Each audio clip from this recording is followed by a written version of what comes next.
Hey everybody, welcome back to Race of History. Today we're going to get into a couple of different videos since I have been off the last couple of days.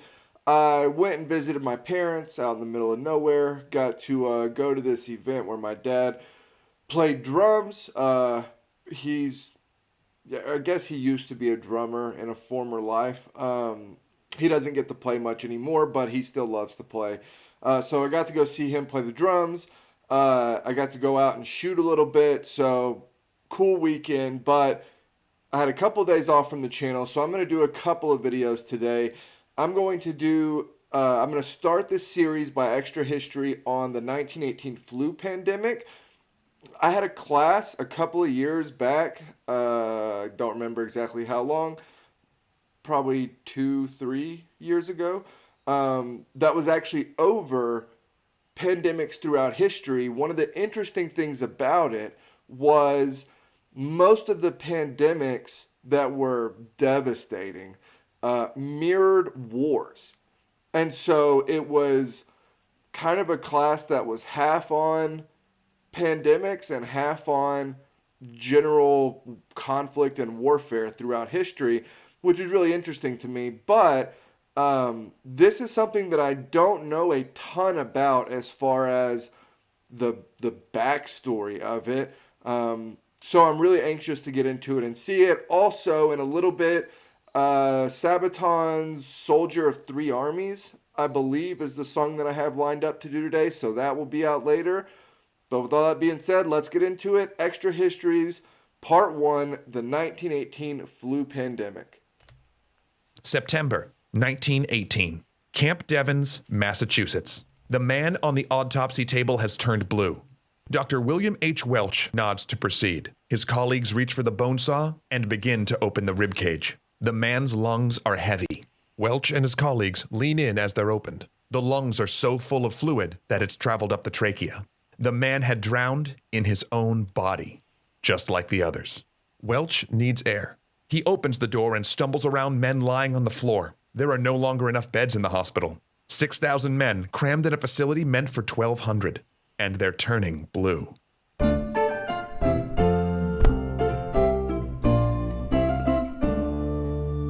This is a horror story, one of the most frightening in history. In 1918, a new disease emerged. We still don't know exactly how or where it first began infecting humans, but within months, it would spread across the planet, from the trenches of the Western Front to the most remote villages on Earth. It infected a third of the world's population and killed between 50 and 100 million people. To put that in perspective, the low estimate would make it twice as deadly as World War I, while the high estimate would mean it killed more than both world wars combined. Between 3 and 6 That is truly, truly crazy. percent of the global population died within 18 months. It was the first modern plague, turning our interconnected world against us by spreading through shipping lanes, rail lines, and the arteries of industrialized war. Yet it was also the first pandemic of the scientific age, where doctors could, to some extent, understand what was happening and stand against the infection, though they lacked the tools to stop it. So in 1918, while researchers couldn't really see viruses, they knew such things must exist. They had no idea that, unlike the bacteria they could see in their microscopes, flu was not alive in any way humans understood it. Just a bunch of unstable genetic material that possessed a cell, forcing it to pump out billions of copies of itself. And with each cell infected, a minority of those new viruses mutated into something more infectious, more deadly. A microorganism that, through the randomness of natural selection, became progressively better at catching and killing as it passed through each host. In its wake, it altered a world war, drove languages extinct, and shattered the sense of invulnerability that modern medicine had begun to cultivate. And when the nightmare ended, the world did what any person does when they wake from a dream. It forgot. But forgetting is something we can't afford, because the virus that ravaged the world in 1918 is still out there, still mutating, and it will return. Yet, despite its impacts, we still don't know where the pandemic originated. But there are theories. Canada, 1917. A train races across the plains. Military guards are instructed to keep civilians away from the locomotive. If they see what's inside, there may be a riot. These cars, designed for cattle, contain the men of the Chinese Labor Corps. Pawns in a political gambit. Until recently, the young, fragile Republic of China had remained neutral in the First World War. With so many foreign countries holding territory within its borders, joining the conflict risks making their homeland a battleground. But neutrality was not tenable. Japan, one of the allies, had used the war as pretext to move troops into Chinese territory and demand control of the Chinese government. To thread the political needle, China had declared war on Germany. Hopefully, the other allies will now protect China from Japanese aggression and give it a seat at the post-war negotiating table. It may even get its occupied territory back. But to maintain a shred of neutrality, these Chinese recruits are barred from combat. They would dig trenches, lug ammunition, and clear minefields. So here they are, shipped to Canada, crammed on train cars, and traveling overland to a troop ship in Halifax. But there's something else among them. A respiratory disease that had ravaged northern China the previous year. A winter sickness severe enough that some victims coughed blood and turned blue. First, one recruit begins to cough, then another. One by one, they fall ill with splitting headaches and chills. Crammed into the cattle cars, there's nowhere to run, nowhere to isolate the sick. They beg the guards to let them get off and seek medical attention. But due to the rampant anti-Chinese sentiment in Canada, the guards have their orders to keep the passengers a secret. By the time they reach Halifax, 3,000 have to be placed in quarantine. Doctors give the sick nothing but castor oil for sore throats and load the rest of the recruits onto the troop ships for France. Those men aren't sick. Yet. But flu victims are contagious days before presenting symptoms, meaning the British Empire has just delivered pandemic flu to the trenches. If that is, it was flu. Because another emergence is about to occur in the unlikeliest of places. March 4th, 1918, Camp Funston, Kansas. Like every military base in America, Camp Funston is overcrowded. The second largest training center in the country, Funston's 56,000 men live in barracks and tents, each way. Yeah, and regardless of where it came from, as far as whether it's, at an American military base, whether it is actually in Europe, or whether it's the Chinese workers going to Canada, because the war has, because of the situation the world is in with World War I going on, I don't think there's any way that it doesn't become rampant, right? Like, there's too many people fighting. There's too many people all gathered together in terrible conditions as it is. There's too much movement in and out of the country. There's just too much going on, right? Too many supplies being shipped, and train cars and ships and everything. There's just too much. And so I don't think there's any way that it could have been kind of like held back with their understanding of medicine at the time, or their understanding of viruses at the time. Waiting to be rotated to duty in the US or France. Diseases always break out when recruits muster for war, so it's no surprise when a private, a cook no less, reports for sick call with influenza. By noon, 107 other soldiers have joined him. Within 3 weeks, it'll be over 1,100. Alarming, sure, but this is wartime. Camp outbreaks happen. Even as 20% of the patients develop pneumonia and 38 die, doctors see nothing abnormal. But they're missing a key piece of the puzzle. A month before, and 300 miles away, the lone doctor in Haskell County, Kansas, had watched flu kill dozens of his strongest, healthiest patients. Its rapid pace and high fatality rate alarmed him so much that he contacted the Public Health Service and published an alert in the National Health Journal. But no one listened.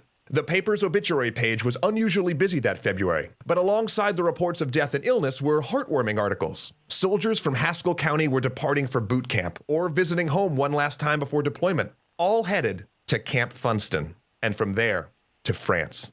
2 weeks after the first case at Funston, 10% of recruits were reporting sick at 2 camps in Georgia. By the end of the month, 24 of the 36 largest military bases in America had cases, along with. Yeah, and that's what I was saying. Like, I feel like there just was not a way you were going to keep this contained, right? I mean, during a war like World War I, it's just, I don't see how it could be possible to keep it from spreading. I just don't see how that would work. And how crazy that the doctor initially, that doctor it just talked about in Haskell County, Kansas, um, that it was his stronger, healthier patients that initially died. Like no wonder he went into freakout mode because that's a bad sign, right? Like if your most healthy and strong individuals are being taken out by this thing, you've got a real problem because what's it going to do when it gets to, you know, weaker immune systems or older people or anything like that. So I can understand why he had his freak out. But yeah, this is super interesting. With 30 major cities. No one noticed. Yet. Army Medical Department, Washington, D.C. Dr. William H. Welch was tracking an epidemic. One of the country's most famous doctors, Welch had helped drag American medicine into the modern age. He helped found the Johns Hopkins School of Medicine, spread the use of microscopes, and organized the Rockefeller Institute, the country's first dedicated medical laboratory. His work had helped transform America from a nation of country doctors to a titan of scientific medicine, able to compete with the Pasteur Institute in France and the Koch Institute in Berlin. Because of him, America had joined the age of the microscope and the vaccine. A bright world where doctors could both see diseases and kill them. The last few decades had brought vaccines for smallpox, rabies, anthrax, diphtheria, and meningitis. Researchers at the Rockefeller Institute were taking the first steps towards limb reattachment and organ transplantation. Some optimists even predicted a future without communicable disease. And America needed that scientific power now more than ever.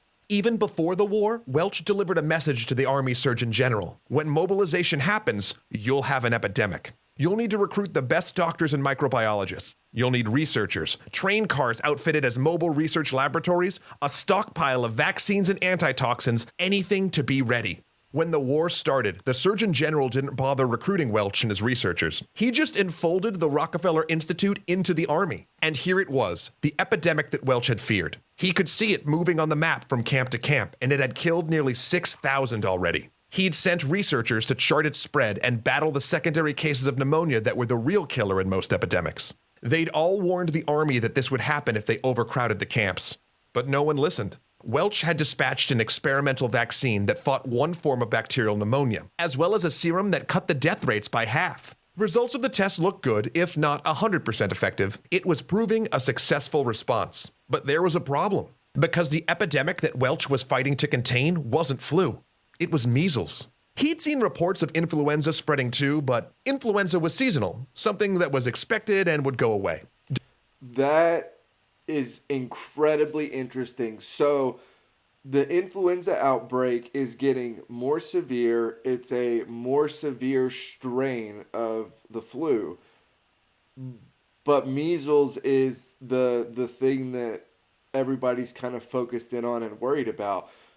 So they are specifically going around treating for, looking for, diagnosing measles while the flu outbreak is growing, right? So like I said, I don't think they could have contained this anyway, but certainly the only chance you have of containment is super early on like this, and they're not even really looking for it. Like they're totally sidetracked and focused on something else. That's wild. Doctors weren't even obligated to report cases to the Public Health Service. So the prospect of a measles outbreak seemed much more serious, especially with recruits grouped together in training camps and 36,000 of the nation's doctors deployed in France. So as Welch fought measles, infected American troops boarded troop ships. They packed into the holds until each converted ocean liner held twice the normal load of passengers. They pulled away from the dock, waving farewell to families and loved ones on shore, and turned towards Europe.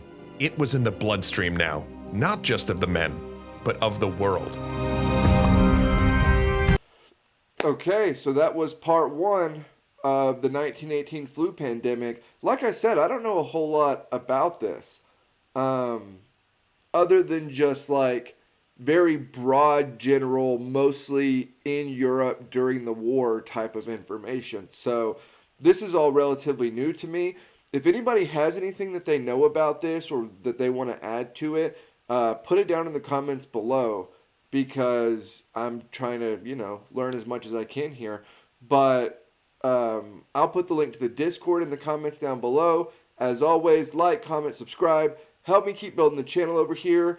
I will release the next Sabaton song here in a little bit. I'm about to record it in just a few minutes. And so I'll see you all then.